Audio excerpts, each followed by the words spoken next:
바울 서신의 내용들을 여러분들이 성경을 보시면서 이렇게 보시면은 그 내용이나 또 거기서 하고자 하는 어떤 말씀이 이렇게 비슷한 부분들이 많습니다. 그죠? 뭐 형태도 그렇고 또 그 바울의 서신의 말씀들을 이렇게 한 찬이 읽어보면 바울 서신의 속에서 이야기되어진 하나님 나라 혹은 교회에 대해서 어떤 말씀을 나누는지 이런 것들이 좀 비슷하게 흐르는 부분들이 있구나 이런 것들을 느낄 때가 있어요. 그럼에도 불구하고 이 성경의 각 권, 이 서신의 이 각 권에서 보면은 특별히 강조하는 게 있습니다. 뭐 빌립보서는 기쁨을 강조한다. 뭐 이런 식으로 나눠지는 게 있는데요. 우리가 데살로니가 전서를 우리가 함께 봤잖아요. 이 데살로니가 전서에서 우리가 강조하고 있는 것, 좀 독특하게 특징적으로 나타나는 것이 마지막에 관한 말씀이에요. 즉 인생의 마지막 혹은 이 땅, 이 세상의 마지막에 관한 말씀. 그래서 우리가 앞에서 살펴보았듯이 죽음에 대해서 우리가 함께 생각해 봤습니다. 그 말씀을 우리가 함께 나누었고 주의 날, 이 심판의 날, 그 마지막 날에 대해서 우리가 이렇게 살펴봤어요. 어쩌면 이 데살로니가 교회의 이 죽음과 이 마지막 이 주의 날, 이 심판의 날에 대한 말씀이 꼭 어쩌면 필요하다고 생각이 됐지 않았을까 이런 생각이 듭니다. 그러면서도 이 말씀이 우리에게도 또 어떤 의미를 가지고 있는지 살펴보는 게 중요하겠다 생각이 들어요. 그러면서 우리가 죽음과 주의 날, 우리 인생의 마지막, 이 세상의 이 마지막이 어떻게 되어질 것인지 이러한 것을 우리가 아는 것, 그것이 미래의 일이지만 진리로서 우리가 그것을 알게 되어진다는 것은 진짜 복인 거죠. 그 마지막을 알게 된다는 거예요. 그 마지막을 알게 될 때, 즉 지금 이 현재의 삶들을 우리가 지혜롭게 살 수 있기 때문입니다. 그렇죠? 불행히도 그 마지막에 대해서 이 세상의 마지막은 멸망의 날이 될 것이다. 심판의 날이 될 것이다. 그죠? 이렇게 이제 묘사를 하고 있어요. 허나 예수 그리스도를 믿는 그리스도인들은 그것이 결국 멸망의 날로 끝나지 않는다라는 거예요. 그 멸망의 날, 그 심판의 날 예수 그리스도를 믿는 그 믿는 자들에게는 그 멸망을 하나님께서 그대로 내버려 두시지 않고 하나님의 그 선한 뜻, 하나님의 그 소망의 마음이 있는데 예수 그리스도를 그 믿음에 있는 자들에게는 무엇이 있다는 거예요? 멸망이 아니라 구원이 있다는 거예요. 그 구원은 멸망 가운데 있으나 그 멸망에 처할 수밖에 없는 저주와 어둠이 있으나 그들을 구원하게 되어진다. 구원의 날로 간다. 그래서 그 죽음에는 영원한 생명이 있는 부활이 있어요. 그 주의 날, 그 심판의 날, 그 저주의 날, 그 어둠의 날에는 예수 그리스도를 믿는 믿음의 사람들에게 빛과 생명이 있는 이 구원이 있다고 말씀해 주고 있습니다. 그것이 우리가 앞에서 봤던 말씀이에요. 그러면서 9절과 10절 우리가 앞에서 봤던 말씀을 잠시 보면 이렇게 말씀하고 있습니다. 하나님이 우리를 세우심은 노하심에 이르게 하심이 아니요 오직 우리 주 예수 그리스도로 말미암아 구원을 받게 하심이라. 예수께서 우리를 위하여 죽으사 우리로 하여금 깨어있든지 자든지 자기와 함께 살게 하려 하셨느니라. 여기서 예수 그리스도를 믿는 그들은 하나님의 선한 소망이 있는데 이 바울 일행을 보낸 이유가 여기에 있다라는 거예요. 그러면서 너희들을 멸망 가운데 버려두지 않는다는 거예요. 그들을 통하여서 너희들을 구원케 한다는 거예요. 그렇게 너희들을 그 심판한 날에 그냥 버려두지 않고 너희들을 예수 그리스도와 함께 살게 하겠다라고 말씀을 하는 것이죠. 이 복음을 따르는 게 쉬운 게 아니었을 거예요. 데살로니가 교회의 교인들도 마찬가지입니다. 복음을 따르며 살아가는 게 쉽지 않아요. 그 속에는 이 초대교회에 많은 핍박과 어려움들이 있었잖아요. 계속 되어진 어떤 그런 고통이 있고 고난이 있고 심지어는 죽음이 있는 거예요. 우리들에게는 죽음이 어떤 의미일지 모르나 예수 그리스도를 믿는 그 당시 초대교회 데살로니가 교인들은 그 죽음이 너무나도 가까이 있었어요. 나 이러다가 죽을 수도 있겠구나. 그죠? 내 이러다가 감옥에 갇힐 수 있고, 내 이러다가 감옥에 갇혔다가 다시 죽을 수도 있겠구나. 이 죽음이 아주 가까이 있는 거예요. 그게 바울이 아는 거죠. 그래서 그 죽음에 대한 해석을 합니다. 그리고 그 심판날, 그 마지막 날에 그 소망의 마음을 가질 수 있도록 그들에게 이야기를 하는 거예요. 너희들은 죽지 않는다. 너희들은 영원한 생명이 있다. 그 심판의 날 그것이 곧 오게 될 텐데 그 오는 날에는 이 세상의 모든 것들은 멸망되어지만 너희들은 어떻게 될 것이다.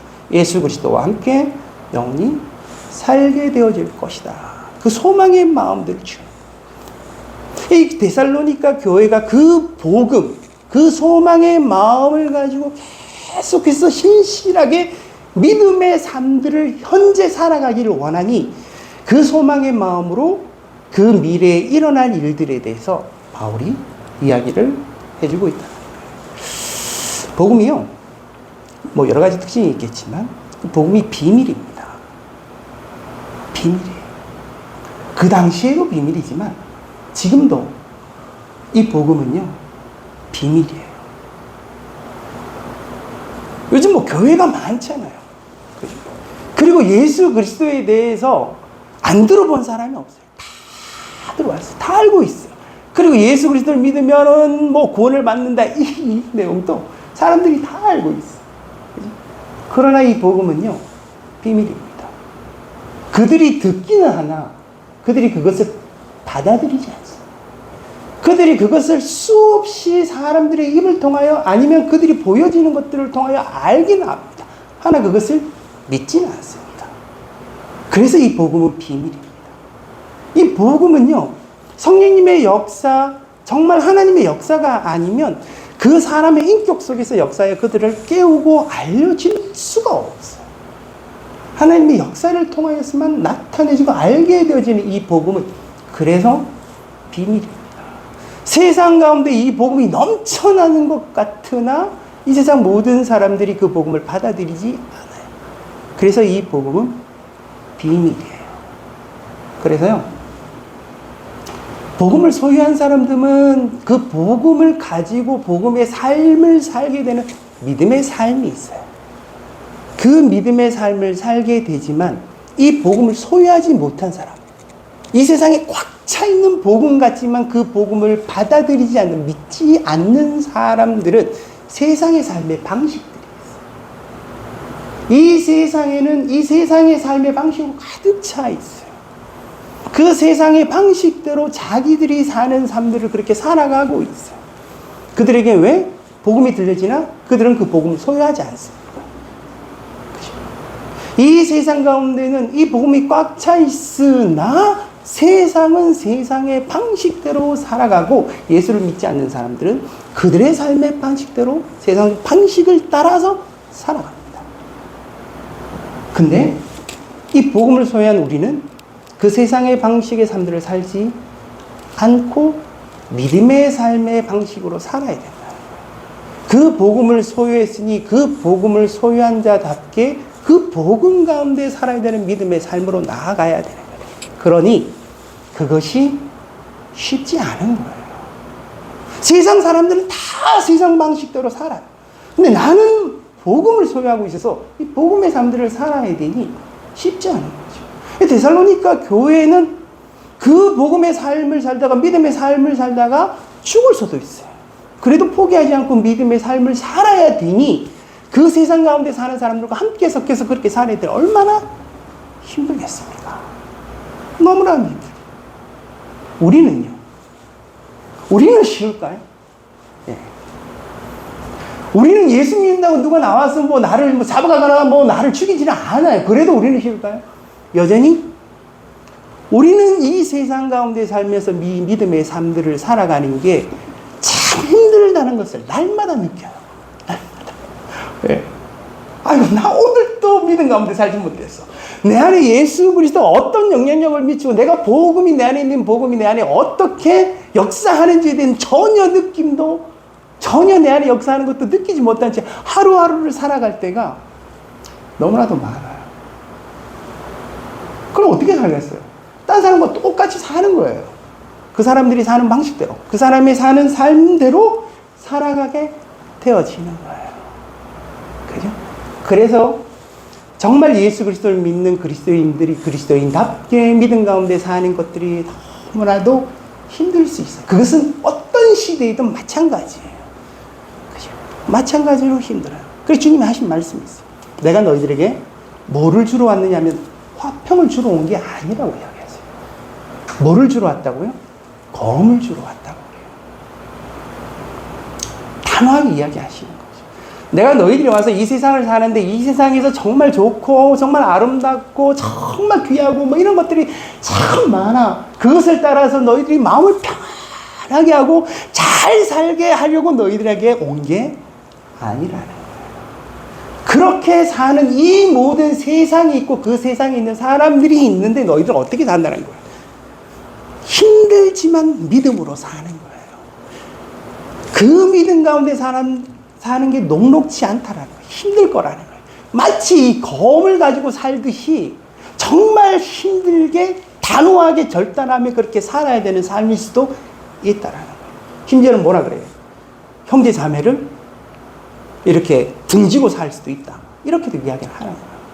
그만큼 그 믿음의 삶들이 힘들다는 거예요. 우리가 갖고 있는 이 복음과 믿음의 삶이 어떠할까? 그것을 갖고 살아가는 이 삶이 이 세상 가운데 살아가는 것들이 어떠할까? 그것이 사는 게 힘들지만 우리는 무엇을? 영원한 생명을 그 마지막에 있을 우리 안에 있을 그 소망의 마음을 품고 누구와 함께? 예수 그리스도와 함께 살아가야 된다는 거예요. 인간은요, 이기적이에요. 인간은 자기의 유익을 위해서 사는 것이 본성처럼 되어 있어요. 제가 전번에도 한번 말씀드렸듯이 경제 원리 있잖아요. 경제의 제일 공리가 뭔지 아세요? 인간은 이기적이다. 경제적 원리를 세울 때 여러 가지 이론들이 있잖아요. 그 이론들을 세워나갈 때 제일 밑바탕이 되어지는 근본이 되어지는 원칙이 있는데 이게 뭐냐면 인간이 이기적이다. 인간이 이기적이기 때문에 이렇게 행동할 것이야. 인간은 자기의 유익을 얻기 위해서 이렇게 행동할 것이야라는 것들을 가지고 인간의 경제 원리가 하나씩 이론이 세워지는 거예요. 인간이 타인의 유익을 위해서 사는 게 아니라 인간은 이기적이다. 그 이기적인 인간이 그 욕망을 가지고 살아가면서 세상을 이루어가는데 이 세상이 그 세상의 방식이 인간의 이기적 욕망과 함께 결탁되어서 만들어지고 있는 거죠. 그 속에서 그리스도인들은 그 세상 방식이 아니라 나 자신만을 위한 삶이 아니라 그런 이기적 욕망 가운데 살아가는 그 삶이 아니라 예수 그리스도 때문에 그분 때문에 살아야 되는 삶의 방식으로 바꾸어 살아야 되는 거예요. 그래서 인생이 힘든 거예요. 이 현대인들이 많이 고독하고 외롭잖아요. 왜 그런지 아십니까? 저는 가만히 생각해보지 왜 그럴까? 인간이 이기적이잖아요. 인간은 누구나 다 자기를 위하여 사는 거예요. 그러니까 인간은 늘 외로울 수밖에 없어. 누군가 나를 위하여 자기 자신을 들여서 나를 섬겨주고 사랑하는 사람들 찾기가 힘든 거예요.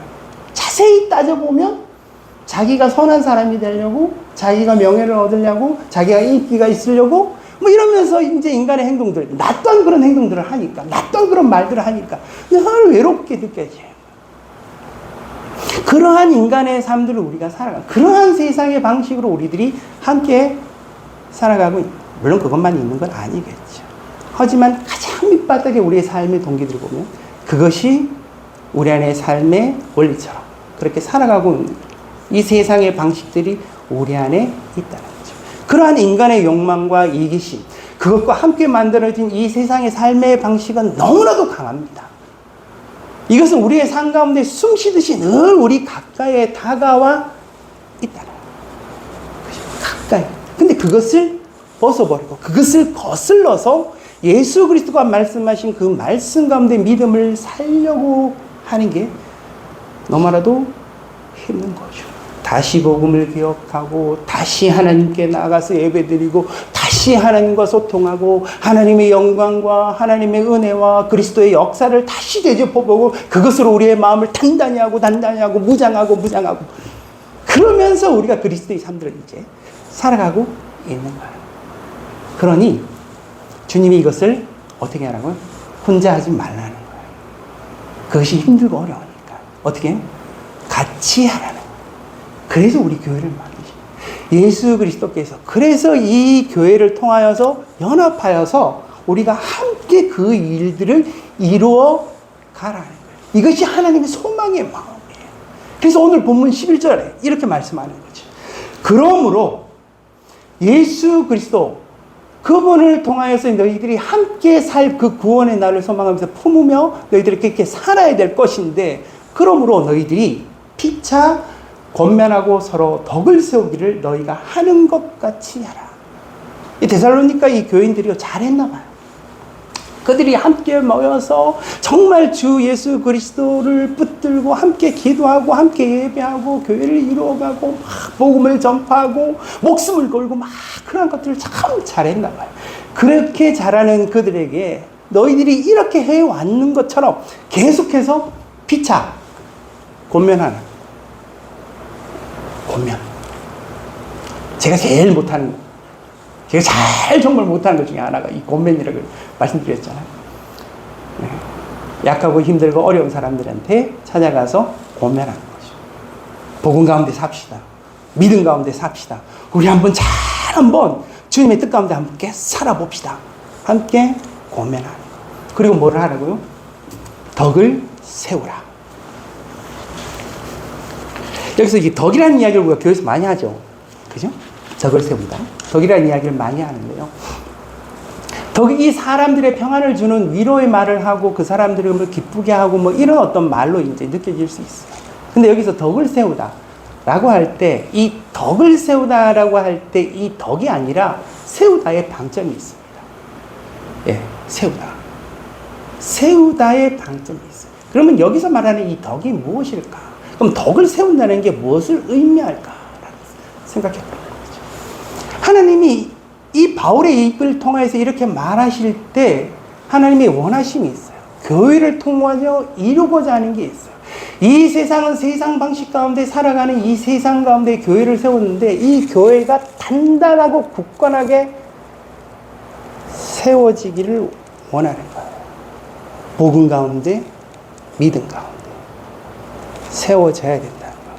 아니면 세상이 공격해오면 세상이 위협해오면 무너지고 깨지고 헤어질 수 있으니까, 헤쳐질 수 있으니까 어떻게 해요? 단단히 세워져야 되는 거예요. 그게 덕을 세우는 거예요. 그죠? 이게 하나님 나라로 뭉쳐서 함께 연합하여 똘똘 뭉쳐가지고 세상이 어떤 공격을 해오더라도 그들의 믿음의 삶들을 살아갈 수 있도록 그 복음의 삶들을 나만이 아니라 너도 살고 나도 살고 함께 그 복음의 삶들을 살아갈 수 있도록 말과 행동을 하라는 거예요. 이게 덕을 세우는 거예요. 네. 이게 덕을 세우는 거예요. 이 세운다는 말이 그 의미를 가지고 있어요. 이 건축의 용어예요. 건축의 용어. 네. 하나하나 잘 조립해서 마치 집을 세워서 그 집 가운데 안정감을 가지고 그리스도인 믿음의 삶들을 살아갈 수 있도록 집을 짓듯이 세워나가라. 어떻게 하면 저기 멀리서 적들이 공격해오면 그 공격해오는 적들을 방어하기 위해서 망대를 세우잖아요. 그 망대를 세우다 할 때 그 세우다가 이 단어예요. 그렇게 세워서 그거 공격을 막아낼 수 있도록 그 교회가 연합하여서 덕을 세우듯이 하나님의 뜻 가운데 하나님의 은혜 가운데 역사 가운데 그 교회들을 세워나가라. 그 공동체를 세워나가라. 그렇게 말과 행동을 함으로 이 덕을 세워서 교회를 함께 연합하여 잘 세워나가라는 거예요. 세상의 공격은 너무나도 강하고 힘이 있고 너희들을 무너지게 할 것이다. 그럴 때 너희들이 어떻게 하라고? 그것을 잘 설립하고 그렇게 세워나가라는 거예요. 제가 데살로니가 전서의 말씀을 참 좋아합니다. 그러면서 꽂힌 단어가 앞에서 봤던 1장의 내용이 있어요. 뭐냐면 능력과 성령과 큰 확신이었어요. 예. 이게 이제 뭐 교회에서 제가 사역을 하면서 늘 그 생각이 들어요. 교회 안에 필요한 게 뭘까? 능력과 성령과 확신이다. 예. 이게 이제 예수 그리스도로부터 오는 믿음의 삶의 힘, 에너지와 같은 거예요. 이 교회 안에 있어요. 이게 있어야 세워져. 이게 없으면 세우다가 허물어지고 세우다가 허물어져요. 능력과 성령과 큰 확신, 이것이 있으면 교회가 세워질 수 있어요. 그것이 있어서 함께 모여서 그것을 계속 일으켜 나가는 거죠. 능력을 일으켜 나가고 성령을 일으켜 나가고 큰 확신들을 함께 일으켜 나가서 세워가요. 그렇게 세워나가는데 간혹 그것을 해치는 사람들이 있을 수 있어요. 간혹 그것을 무너지게 하는 경우들도 있어요. 성령을 회방하고 그 능력을 일으키는데 그 에너지를 마치 그 풍선에 그 바늘을 찔러서 그 바람을 확 꺼지게 하듯이 그 공동체 속에서 막 그런 일들을 행하는 일들이 일어날 수도 있어요. 그럴 때마다 다시 기억하는 거예요. 공동체 안에 뭐가 있어야 된다고? 성령과 능력과 큰 확신의 에너지, 그 힘이 있어야 되는 거예요. 그것이 덕을 세울 수 있는 힘이 되거든요.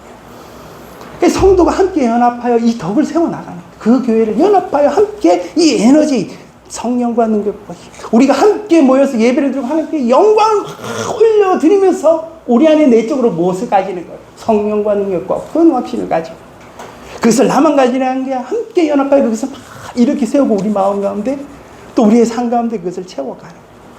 그리고 그 성령과 능력과 큰 확신 가운데 우리가 무엇을 해야 되나, 어떤 삶들을 살아야 되나, 그 에너지와 그 힘으로 세워 나가는 거예요. 그죠? 그 덕을 세워나가는 그 삶들을 함께 살아가라는 것이죠. 그러면서 12, 13절에 이렇게 말씀하고 있습니다. 제가 오늘 교회에 대해서 조금 더 말씀을 드릴 거예요. 형제들아, 우리가 너희에게 구하노니 너희 가운데서 수고하고 주 안에서 너희를 다스리며 권하는 자들을 너희가 알고 그들의 역사로 말미암아 사랑 안에서 가장 귀히 여기며 너희끼리 화목하라. 이 말씀을 우리가 함께 보면서요, 교회 안에 성령과 능력과 큰 확신, 함께 예배하며 우리 안에 있을 성령의 그 역사를 통하여서 우리 안에 채워지는 부분들이 있어요. 그러면서 우리들이 함께 연합하잖아요. 사람과 사람과의 관계 속에서 이게 일어나기도 합니다. 사람과 사람과 우리의 관계, 이 사람과 사람과의 나타나는 그 노출되어지는, 표현되어지는 그 성령의 역사를 통하여서 우리가 함께 이것을 알아가고 함께 경험하게 되어집니다. 여러분, 사람과 사람이 모이면 좋은 것만 있을까요? 여러분, 우리가 교회를 모이잖아요. 우리가 이게 한국 교회도 이렇게 봅니다. 사람들이 많이 모여요. 교회를 보면서 이 교회로 예수 그리스도의 이름으로 우리가 다 모여서 여기 좋고 선한 것만 있을까요? 그죠? 아니에요. 이제 예수 그리스도를 믿는, 내가 예수 그리스도를 안 믿는 사람이 아니에요. 예수 그리스도를 믿는 사람들이 사람과 사람이 모이는 곳이 너무 힘들어요. 그래서 사람과 사람이 모이는 것을 자꾸 떠나. 나는 여기 있으면 내가 갖고 있는 이 믿음도 잃어버릴 것 같아. 떠나요. 모이는 게 힘들고 모이는 게 싫어요. 이것이 내 성격적으로 싫을 수도 있지만 모이면 오히려 내 믿음이 막 떨어질 것 같고 더 시험 들고 더 실망하고 막 이럴 것 같으니까 오히려 뭐요? 교회를 떠나는 일들이 있어요. 사람과 사람이 함께 모여서 그리스도의 이름으로 모였음에도 불구하고 이런 일들이 일어난다는 거예요. 사람과 사람이 함께 모여 믿음의 삶으로 가지고 나가라고 했지만 오히려 반대로 모이니까 너무 힘들어지고 막 어려워지고 예수 믿는 건 더 힘들고 이런 일들이 일어날 수 있는 거죠. 그래서 이 교회에요, 뭐가 있냐면은 권위라는 것들이 있어요. 교회 안에 권위. 이게 하나님으로부터 하나님의 이 뜻과 하나님의 역사 가운데 이 교회가 순종함으로 부여받게 되어지는 하나님의 뜻에 대한 힘. 내가 누군가에게 말을 하잖아요. 이 말 속에 담겨 있는 내용보다 더 중요한 게 그 말하는 자가 갖고 있는 권위라는 힘이에요. 그래야 그 말에 따라 사람이 움직일 수 있거든요. 그죠? 그래서 이 교회 안에 하나님이 사람만 세우는 게 아니라 그 사람의 그 역사함 가운데 무엇을 주냐면 권위라는 거죠. 이것이 말씀의 권위예요. 그죠? 이 말씀의 이 권위라는 거죠. 그래서 이 본문의 말씀을 보면은 약간 거슬려요. 뭐라고 말씀하시냐면은 형제들 우리가 너에게 구하노니 너희 가운데서 수고하고 주 안에서 너희를 다스리며 권하는 자. 좀 거슬리지 않습니까? 사람은 다 동등하고 평등한데 뭘 다스리며 뭐 이렇게 권하는 뭐 이런 게 있느냐 약간 이 거부감이 들 수가 있어요. 그죠? 그런데 사람이 모이는 곳, 특히 예수 그리스도의 이름을 부르며 함께 모이는 이 교회됨 가운데 이 말씀이 갖고 있는 이 권위라는 게 있어요. 이것이 사람의 입술을 통하여 전하여져요. 전하여져요. 근데 그것이 누구 한 사람에 의해서 이루어지는 게 아니라 이 교회에 속해 있는 모든 사람이 하나님의 말씀 가운데 나타내어지는 권위예요. 그 권위를 순종함으로 나아가야 되는데 이 권위의 역사가 이 권위의 힘이 어디에서 나오는지 이것을 잘 살펴보는 게 중요해요. 저희가 에베소서 말씀을 받는 거 기억나세요? 에베소서 말씀. 그 에베소서 말씀에서 인간과 인간, 사람과 사람과의 관계 속에서 나타나는 두 가지 원리가 있었어요. 하나는 뭐였습니까? 사랑입니다. 사랑. 또 하나가 뭐였어요? 순종이에요. 사랑과 순종. 그죠? 우리 안에 하나님의 역사가 드러나고 성령의 역사가 믿음의 삶들이 막 드러날 때 그 역사 가운데 우리를 통하여 나타나는 가장 큰 특징. 하나님을 사랑하고 사람을 사랑하는 거예요. 하나님을 사랑하고 사람을 사랑하는 거예요. 여기도 나타나는 말씀이 사랑으로 라고 표현되어지잖아요. 그러니까 그 권위라는 힘이 어디에서 나오냐면 하나님의 역사 가운데 이 사랑으로 드러나고 나타내어지고 사랑으로 그냥 강압적으로 내가 하나님의 말씀을 소유했어. 이 말씀을 선포하니까 이 말씀을 따라야 돼. 라고 하는 것이 권위가 아니라 이 말씀 속에 담겨져 있는 이 사랑의 역사들이 나타나게 되는 거예요. 그 사랑의 역사 가운데 사람의 마음을 움직이는 힘이 생기는 거예요. 힘이 생기는 거예요. 이게 사랑의 원리예요. 그래서 우리가 교회를 세워나갈 때 어떤 사람들이 교회를 세워나가요? 사람을 사랑하는 자들이 교회를 세워나가요. 사람을 사랑하는 자가 교회를 세워나가요. 그 사람을 위해서 자기 시간을, 그 사람 위해서 내 마음, 그 사람 위해서 내가 가지고 있는 소유를 계속해서 그들에게 헌신하며 그 사랑의 마음을 드러내고 섬기고 그를 주께로 인도해 가는 이 사랑의 역사들이 그 속에 뭐가 생기는지 아세요? 사람들이 모이고 사람들이 따라가는 이 권위가 생기는, 힘들이 생기는 거예요. 그죠? 그러면 어떻게 해요? 나를 사랑하는 그를 위하여 순종하고 순복하는 마음들이 생기는 거예요. 이게 교회의 원리입니다. 이 사람과 사람이 모여 있으면 생길 수밖에 없는 게 뭔지 아세요? 정치와 권력이에요. 이 정치와 권력이 나쁜 게 아니에요. 사람이 모이면 무조건 생길 수밖에 없는 게 안 생길 수가 없어요. 두 사람이 모여도 마찬가지, 세 사람이 모여도 마찬가지, 친구들끼리 모여도 마찬가지. 그 속에 뭐가 생겨요? 어떻게 할까? 정치. 네 말이 맞니? 내 말이 맞니? 그러면 누구의 말이?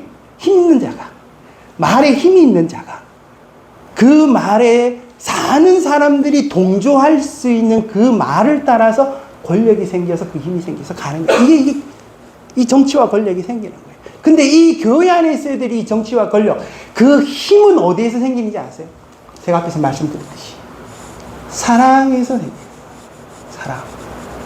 누군가 계속해서 섬겨주고 그 한 영혼을 위해서 계속해서 기도해주고 하는 그 사랑의 역사. 제가 옛날에 교회 다닐 때 장로님들 막 보면은 맨날 새벽 기도 와서 어떤 영혼들을 위해서 울면 막 기도를 하는 거예요. 네. 정말 옛날에 그 장로님들 참 그리워요.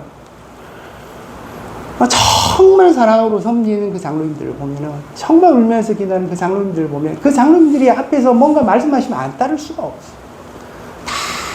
따라서 가는 거예요. 그죠? 이 사랑의 힘이에요. 그 사랑이 있으면 그 안에 순종함이 있는 거예요. 그 사랑과 순종이 함께 있으면 연합하여서 주님의 몸된 교회를 이루어 나갈 수 있는 거예요. 그런데 이 사랑과 순종이 없잖아요. 그럼 뭐만 남아요? 정치와 권력만 남아요. 교회 안에. 정치와 권력만 남는다니까요. 사람을 한 번도 사랑해보고 사랑을 한 번도 막 이렇게 그 마음을 그 영혼을 위해서 울지 않았던 사람이 갑자기 교회 직분을 맡아요. 갑자기 교회 장로님이 되어져요. 네? 교회가 어떻게 되겠어요? 그 사람들이 교회에 중요한 것들을 결정해 나간다니까요. 그러면 교회 안에서 상처받는 사람들이 자꾸 생기는 거예요. 자꾸. 그 권위에 승복할 수가 없어요. 인간적으로 만들어진 세상 방식으로 만들어진 그 정치 행위에 대해서 그 결정에 대해서 따라갈 수가 없는 거예요. 그러니까 막 상처받고 힘들어지고 이런 일들이 일어나는 거예요. 사람을 사랑하는 게 쉽지 않습니다. 그래서 교회에 모여서 사람을 사랑하게 되어지는데 처음부터 사람이 사랑받을 수 있는 존재가 되어지는 게 아니에요. 내적 치유가 일어나요. 내적 치유. 내가 누군가를 사랑하려고 하는데 저 사랑하는 대상이 나를 배신하기도 해.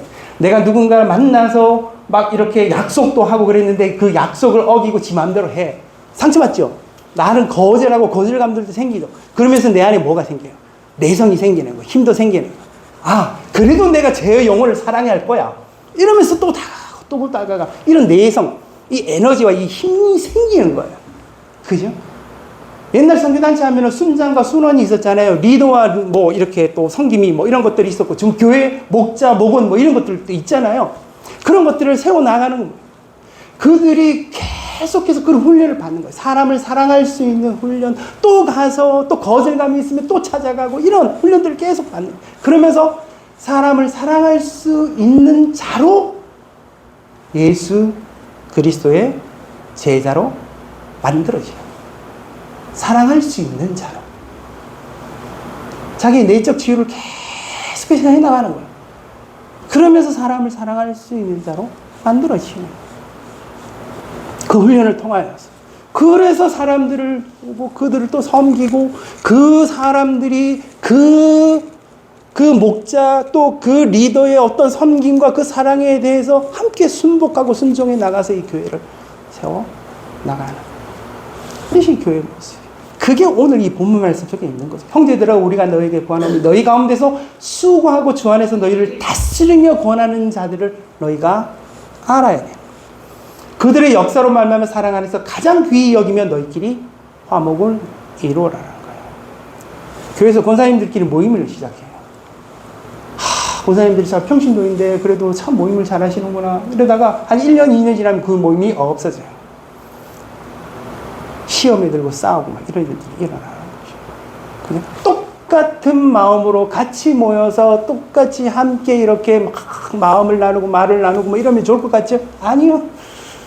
그 누군가가 그 모여있는 사람들을 섬기고 사랑하겠다고 결단하지 않는 이상은 그 모임 제대로 가기 힘들어요. 그 안에 정치가 일어나고 권력이 일어나고 그러면은 실망하고 좌절하고 막 이런 일들이 계속 일어나는 거예요. 교회는요, 누군가 사람을 사랑하겠다는 그 결단하는 제자가 필요해요. 그 사람이 그 영혼을 섬기면 그 안에 순종이 일어날 수 있기 때문에 그렇습니다.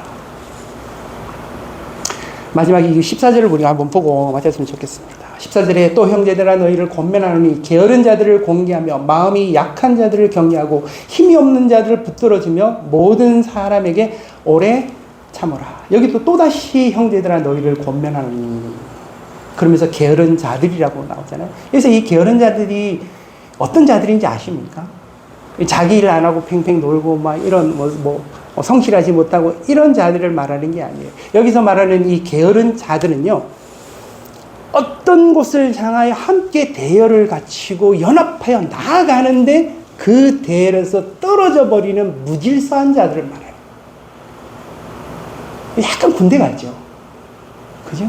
이 교회가 가는 모습이에요. 교회가 하나님의 뜻과 하나님의 역사 가운데 나가는 길이 있어요. 그 길을 향하여 연합하여 대열을 갖추고 가는데 데살로니가 교회도 마찬가지입니다. 가는데 거기에서 떨어져 나가는 사람들이 있어요. 그 사람들은 자기 속에 옳은 대로 자기 생각이 가득 차서 그 대열을 무시하는 거예요. 그래서 거기서 떨어져 나가는데 이게 게으른 자들이에요. 무질서한 자들이죠.